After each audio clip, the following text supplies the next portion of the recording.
Бетіңізге шыққан безеуден құтылуға болады. Ол үшін ең алдымен бет терісінің қандай екенін анықтау керек.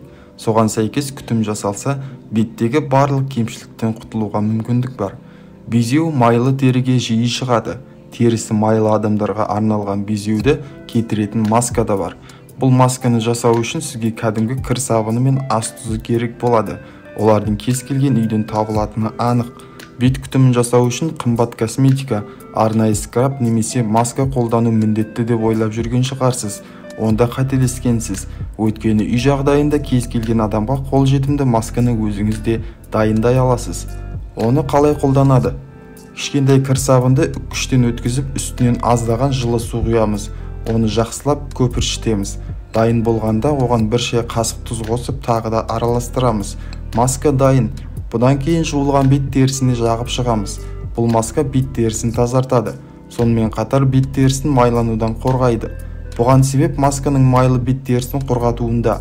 Сондай-ақ ол беттегі безеуді, қара дақтарды жояды. Аталмыш масканы аптасына 3 рет қолдану керек. Масканы 1 ай бойы қолдану маңызды. Сонда екінші аптада масканың нәтижесін көре аласыз. Айта кететін жайт, масканы бетке жағып болғаннан кейін 5 минут ұстау керек. Уақыт болғанда масканы жылы сумен жуасыз. Содан кейін сүлгімен сүртіп беттегі ылғалды сіңіріп алыңыз. Кейін бетке арналған крем жағып қойыңыз.